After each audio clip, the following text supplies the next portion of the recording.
Hi, I'm Prasiddhi tuning in on Climate Action Figures.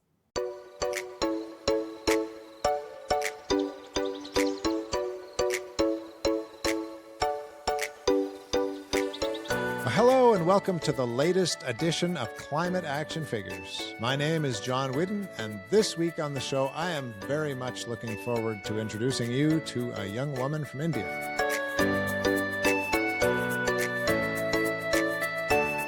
Now, we love receiving your quick fixes, so keep them coming via Instagram, Facebook, YouTube, or email, climateactionfigures@gmail.com.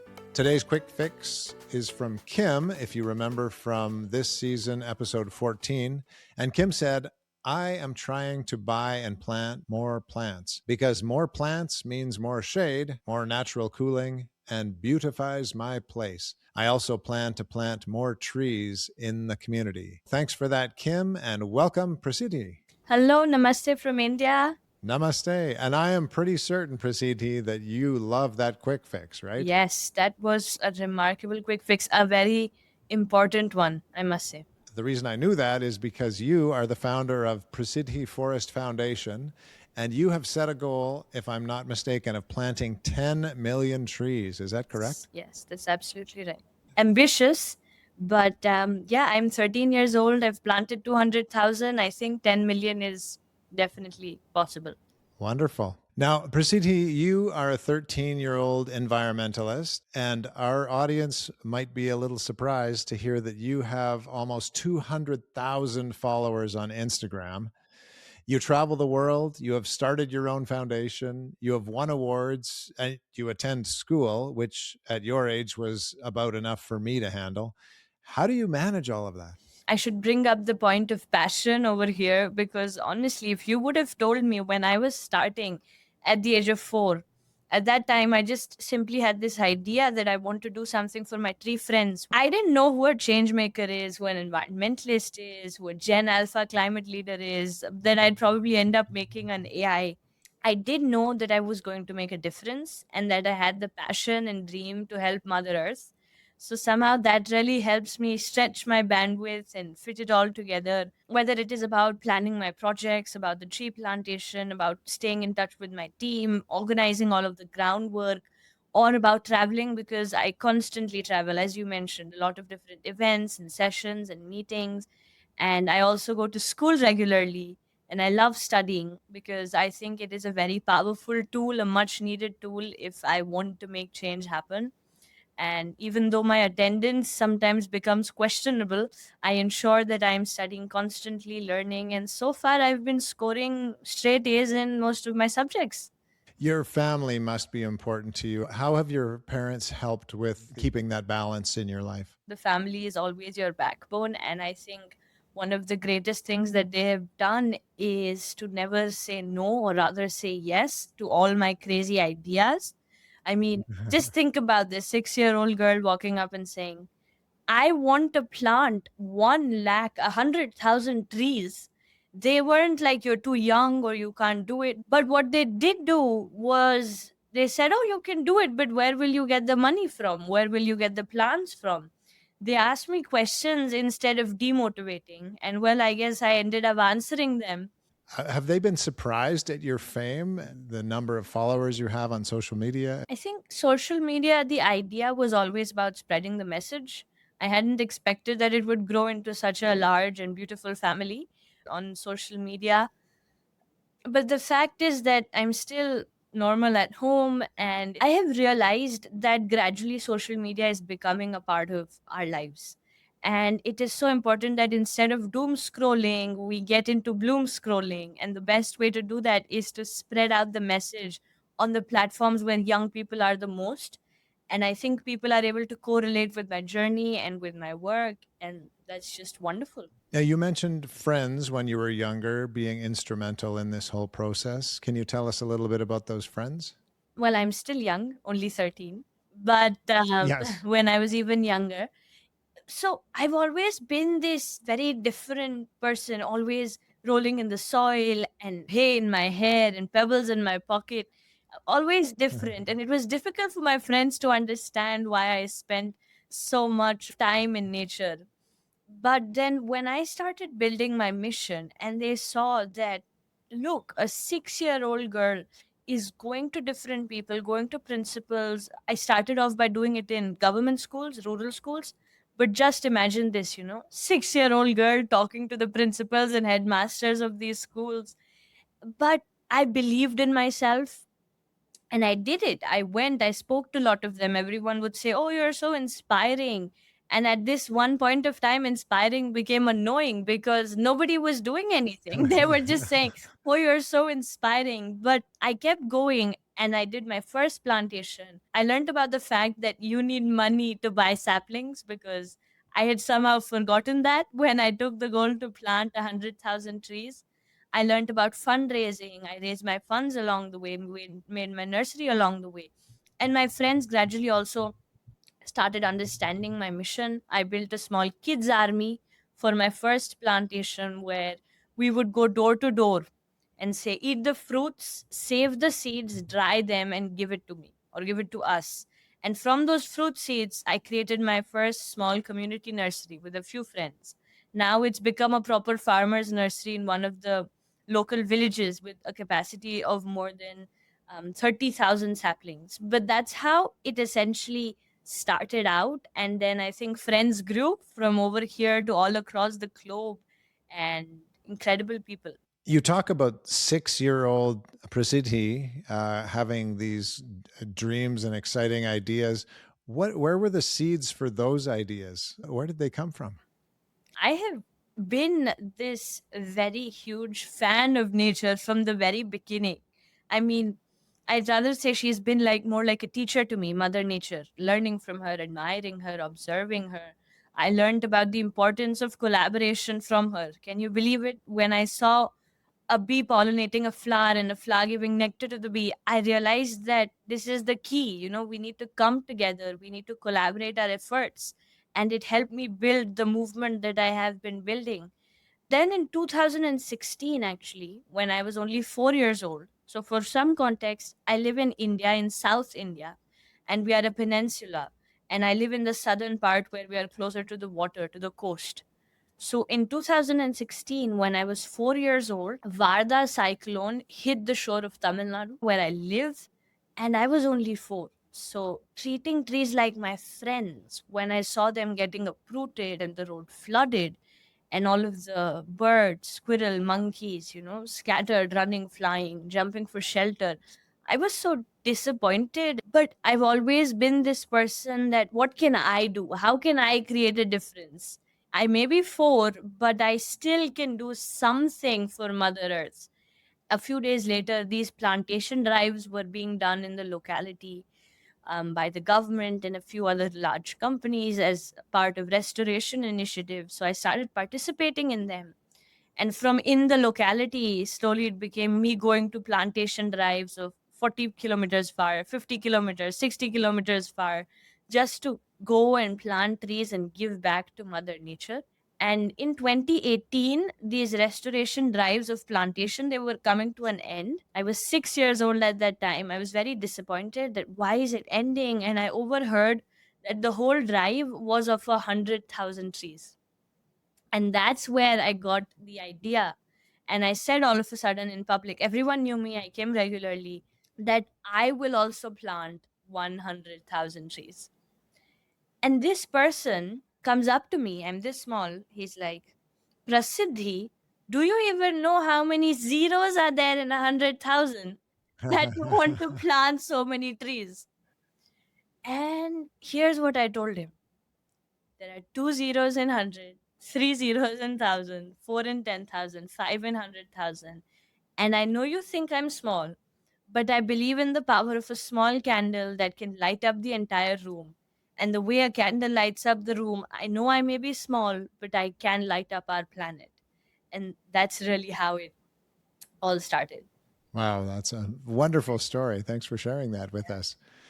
I'm going to go back to your social media for a moment because as I was looking into your foundation and some of your social media posts, in a great coincidence, I saw one of our guests from earlier this season, Vaibhav, who was standing next to you at one of the COP conferences. Do you remember Vaibhav? I do remember now that you mention. It was COP29 in Baku, in Azerbaijan, the United Nations Climate Change Conference. It was my second one. And my NGO is also accredited with the UN Prasiddhi Forest Foundation. So we take young people, we give them the opportunity to attend these conferences as well, because obviously entering into the climate summit is very limited. So our NGO being able to provide that opportunity. And I remember very well, it was a session. I had collaborated with Save Soil in order to do one of the panels, I believe, and it was about soil. Speaking of folks who have appeared on Climate Action Figures, we have to give a shout out to Carter from episode 21 this season, who suggested I talk with you and then was so kind to connect us. So thanks for that, Carter. He's another young person I had the chance to meet because of COP last year. I think it's so important that we connect and collaborate and spread the message across. And forums like COP of the UN definitely give us that opportunity. Now, you have written 2 books. Would you like to tell us a little bit about those? I'm on a mission to plant 10 million trees. And that's why I wrote these books, the 2 books. Because for each book somebody buys, I plant 1 tree. That's the whole idea behind them. I'll show it to you.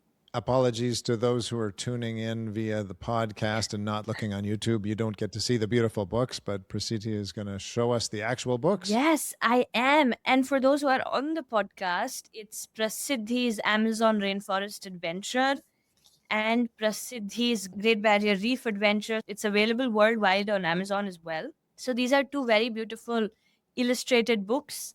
And this is for children or for the child inside you who wants to enjoy a little bit of the landscape. It's really the fact that as young people, we read so many fairy tales and comics about superheroes, but maybe it's time we get to learn about super nature, right?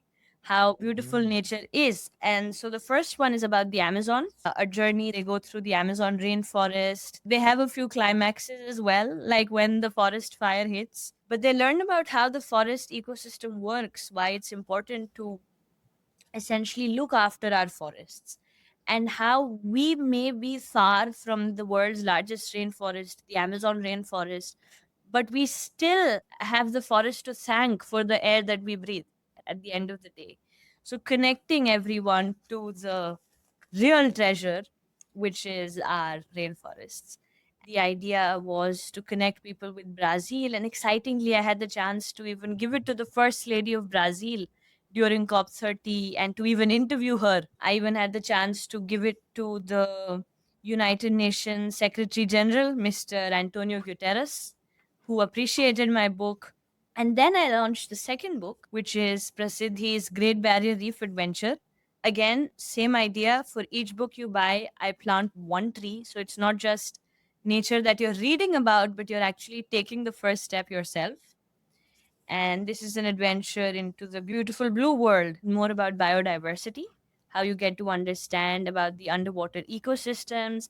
Because when I read that 1 out of 10 animal species on Earth live in the Amazon rainforest, right? That's 10%. But I also read that the amount of deforestation that has happened in the Amazon rainforest is equivalent to the size of France. Can you imagine? So important that we get to know about this, that we get to learn about this. I mean, this is the least that we can do, be aware and take a few small steps of action. And that's why I also always give them a quick action sheet. What are things that the reader can do in order to help our oceans and our forests? What we'll do, in case our listeners do want to check that out, we'll link that in the show notes so you can see those books on Amazon. Yes. Now, Prasiddhi, why do you think your message and the things you talk about has become so popular? You've gathered so many people around you. I would say the fact that I believe in hope, I think, is something to really stress upon. I believe in hope and I believe in action, no doubt. I always say that there are 3 things we need if we want to build a better future, or if we want to become change makers individually or as a group or as a community, which is a sense of reality. Because, unless you actually feel what is happening around you, you won't feel the importance. So I think probably reading the news a little bit might give a sense of reality. But sometimes we read the news a little too much and then we get disappointed about it. And that is something that is happening, which we term as climate anxiety. And that's where I think it's important to have a sense of hope, which is the second most important thing. But what happens in the middle of sense of hope and sense of reality is that we start having this sense of blaming other people, that they are not doing it or that this is going wrong. I think that's where the third most important one comes, which is a sense of responsibility. And that is what I'm trying to show to people, that if a 13-year-old girl can plant 200,000 trees and can take the message as far as to the UN and at different forums, then if we all came together, the difference that we could build, especially the fact that sustainability is now gradually entering into every single career. Sustainability is a part of everything. We need to realize that it is no longer just social service, it is much needed, and it can also help us advance our economy. It is not that we always need to have to compromise on economy to support ecology. If we somehow start believing in redefining our success, I think we would see how powerful that is. And the narrative that I'm presenting is probably why, I won't say fame, but I would say why people are able to associate with my cause. Wow, that's deep thinking for a young person. And I'm very interested to ask you what you think when the economy seems to be the main driver in any election or any decisions that are made on Earth these days. How do we get around that? Last year had Change Now Summit in Paris, which is the world's largest event for solutions of the planet. I had delivered a keynote about redefining success, and I think it would fit so perfectly into the conversation we are having right now. Because ever since, GDP was first created, gross domestic product, in 1934, we've been so focused on that one thing as the one key way of measuring everything that we forgot that there is so much more beyond that, right? There are so many other beings we share our planet with. And I had said this line, I still remember very well, that it's time we start valuing flourishing forests over fossil fuel fortunes. We start valuing cleaner air, biodiversity, and circular economy over our quarterly profits. And that we look at the world not from the lens of luxury, but from the lens of life. And this is what is much needed. Although, yes, when I look around, I see we are going in the opposite direction, right? We are getting more and more focused on economy, more and more focused on advancing ourselves financially. But I think that is where a very interesting perspective comes in. So I created my first AI platform as well. I launched it earlier this year when I was a speaker at the India AI Impact Summit representing the voices of children and youth. I launched this AI platform, and what this does, greenbuzzai.com. In fact, this is something definitely all the listeners should do. It will take barely a few minutes. Green, GREENBUZZAI.com. It asks you a few simple questions, and by the end of it, you identify a green career. Now, why is this important? Using AI, it will tell you what are the next things you can do. Why does this fit you? What should you study if you want to go into this career? The reason I built this was because every time I went to a session or to a place or spoke to a group of random people and they wanted to do something in sustainability, they would always think, oh, I should plant a tree, or I should save water, or maybe I should do a beach cleanup. But sustainability is a lot more than that. Now if you're interested in fashion designing, you could be a sustainable fashion designer. You're an author, you could be a climate author. You're in finance, you could be an ESG or a carbon accountant. There are so many new fields out there. You could be a sustainability graphic designer. So many different opportunities out there that as young people we don't know about. So I think that this is something that will really help us, because when our workforce, when we as people become angled towards this direction, I think our world leaders are forced to think the same way. Prasiti, I have heard you speak these words and it really intrigued me. We need to look at it from a child's eyes. Yes. What is it that you think we need to look at, and why is it so important to do that through a child's eyes? I would say simply look at everything through a child's eye. I mean, just think about this, right? Let me ask you, you've been asking me so many questions. Uh, that what was the first drawing that you made? The first drawing that I made, that's a very good question. I can't recall exactly what my first drawing would be, but I remember I liked to draw shapes of things like people or hills or Yes, a sun exactly. or the sky. That's what I say when I say child's eye, because we start with drawing a bird and a cloud and a sun and a tree and a flower. And what I'm trying to say is that we need to still stay connected to nature. Somehow, growing up, we forget the very mother nature who has built us and is growing us. Reconnecting with her, prioritizing her for what she gives us, I think simply changing our lens to be a more kind version of who we are can make a real big difference. And maybe when we lose that connection with nature, that's when we allow Yeah, ourselves to just focus on economy and the things that aren't as important, right? exactly. So, if we need to look at things through a child's eyes, how can older people do that? Do you have any suggestions? I would say, firstly, go outside and look up, look around you. We just somehow ignore the beautiful surroundings that we are in, whether you live in a cold country, so when you go out and maybe it's snow is falling, or the wonderful breeze out there, it's maybe autumn or fall, so just go outside, look around, feel it. And then once you build that connection, I think somehow you personally feel obligated to give back in your own way. And no matter whatever profession you have, like whatever, you could be a teacher, you could be working at a company, find ways to meaningfully do something for mother nature, find ways to bring sustainability into your work field and to give back, or simply support somebody who's doing that. It could be someone around you who has a similar initiative. It could be, I don't know, buying my book and helping mission 10 million trees. But my point is, if someone else around you is doing something similar, help them, join them, support them, or start your own initiative. Now, Prasiddhi, you have traveled far more than the average 13-year-old. You've seen a lot of places around the world. Who have you seen that is getting it right in regards to the environment?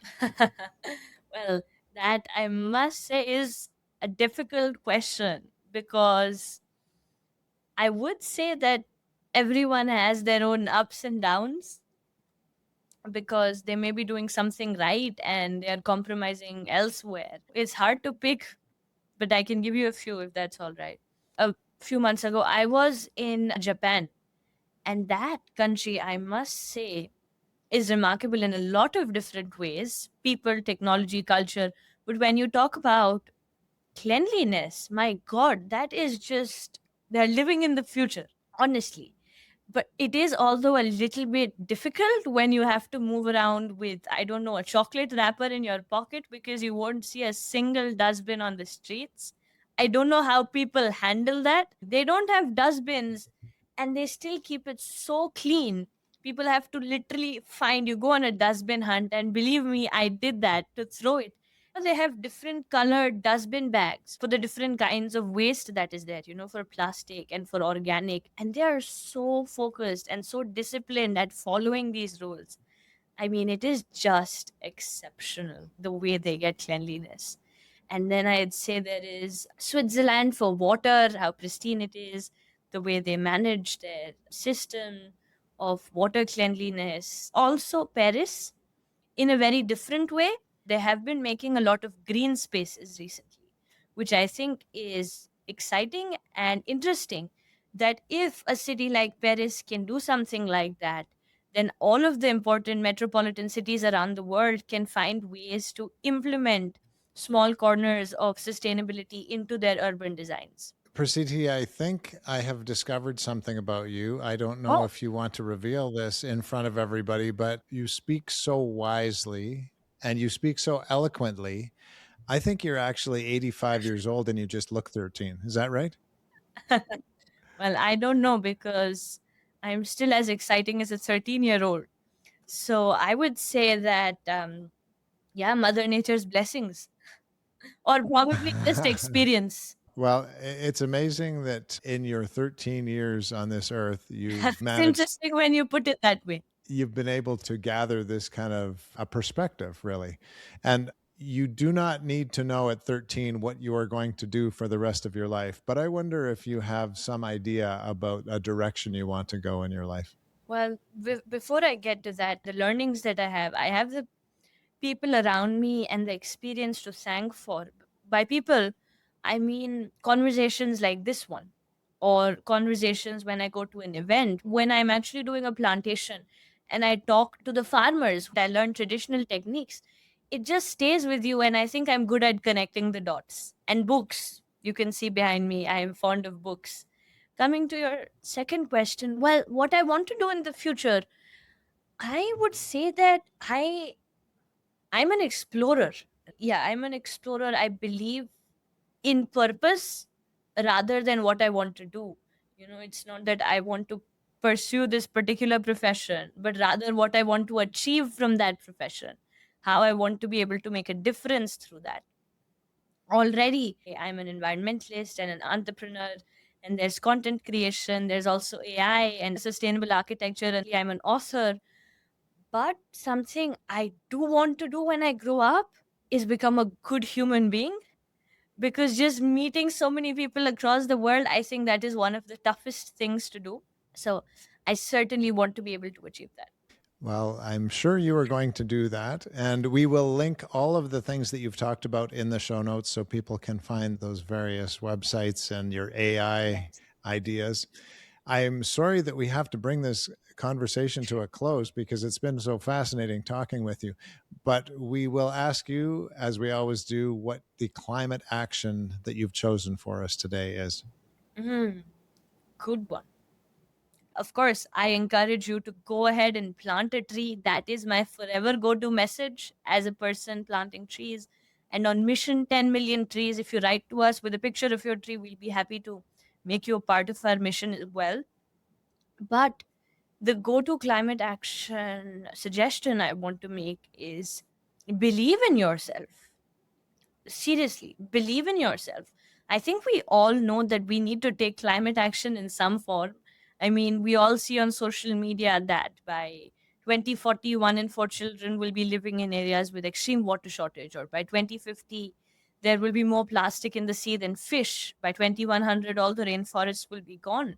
So, to continue to believe that we can make a difference amongst all of this climate anxiety, we need to believe ourselves, because when we do that, we are some of the most creative people.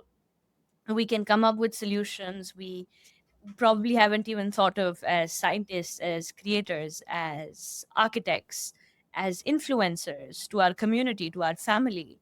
And always, I would say, never underestimate yourself and believe in the power of a small 4 millimeter seed that can grow up into a 400 feet tall tree. I think if we start doing that, well, it is yippee for Mother Nature.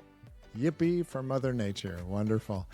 And to close today, Prasiti, we've got a first for climate action figures. I usually ask the same question, but since Carter was so kind as to connect us, I'll let him phrase the last question. And he said, could you ask Prasiti who or what inspires her to be hopeful about our planet's future? I would say people like Carter, because truth is that every time I meet a young person who tells me that they believe in Mother Nature, they believe they can create change, that young people are not just future leaders of tomorrow, but change makers of today, I think that gives me immense amount of hope that yes, we can create a better future. Prasiti, you are clearly an inspiration to others, and I thank you so much for taking some time out of your busy schedule to speak with us. My pleasure. Thank you so much. And thank you, dear listener and viewer, for spending some time with us here. Be sure to follow us on your favorite podcast app so you never miss an episode. We will be back again next week, same time, same place, to hear from another climate action figure. Until then, go figures. This has been Climate Action Figures, Our show is produced and hosted by John Whidden. Our creative consultant is Kayla McIntosh. Our theme song is Hawaii Vacation by Travari. You can find us on Instagram, Facebook, and YouTube at Climate Action Figures. That's all one word. And if you have any other questions or comments that arose from this or any episode, feel free to reach out to us at climateactionfigures@gmail.com. And thank you for listening. We'll be back next week with another Climate Action Figure.